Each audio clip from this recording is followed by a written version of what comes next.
Одинокая пенсионерка во дворе своего дома увидела 4 мальчиков. Опасаясь, что у ребят плохие намерения, она собралась звонить в полицию, но разглядев, чем они заняты, тут же расплакалась от счастья.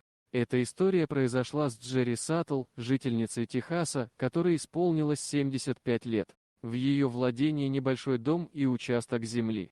Из-за слабого здоровья женщина давно его не обрабатывала, и он зарос травой. Один из законов Техаса указывает на то, что жители должны содержать свою землю в порядке. Например, чтобы не получить штраф, трава на участке должна быть не выше 45 сантиметров. Джерри и не подозревала о существовании подобного закона, и визиту полицейских с ордером на арест была удивлена. Оказалось, что женщине уже несколько раз высылались денежные штрафы за неухоженный участок, который она не платила. По словам пенсионерки, она ничего не получала. Джерри было дано 2 дня на приведение участка в порядок. Из-за своего слабого здоровья женщина не могла это сделать самостоятельно. Семьи у нее давно нет. Нанять газонокосильщика она не могла, у нее не было средств. Потому ей ничего не оставалось, как ждать решения суда.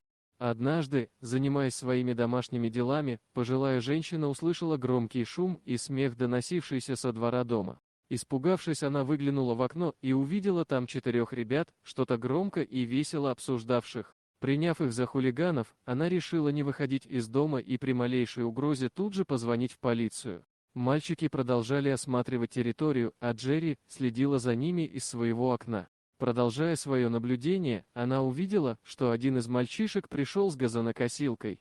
Пенсионерка поняла, что это вовсе не хулиганы, а дети, решившие помочь ей избежать штрафа и ареста. Она была так растрогана добрым поступком мальчиков, что расплакалась. Мальчики косили траву, вырывали сорняки, что-то радостно обсуждая между собой.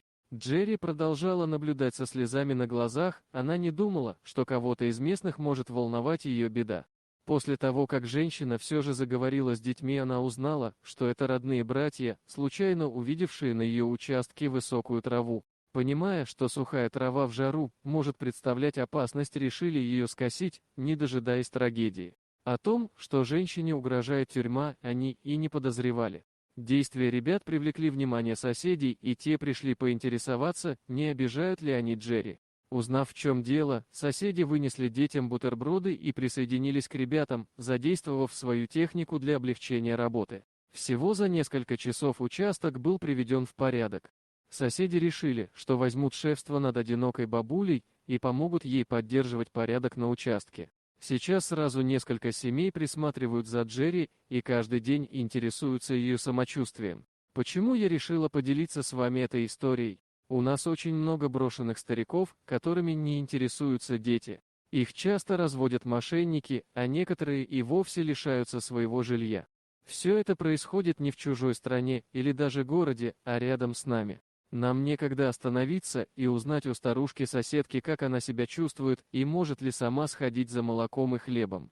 Находятся люди, которые готовы досмотреть за старичками, если те взамен оставят им в наследство квартиру. Социальным службам тоже особо нет дела до таких стариков. Давайте будем внимательнее хотя бы к нашим соседям, ведь никто не знает, как сложится его судьба. Может, на месте брошенной бабушки через 30 лет будет кто-то из нас. Большая семья еще не гарантия комфортной старости в кругу родных людей. Дорогие друзья, если вам понравилось видео, поставьте лайк, а также подписывайтесь на канал, где найдете еще много интересного.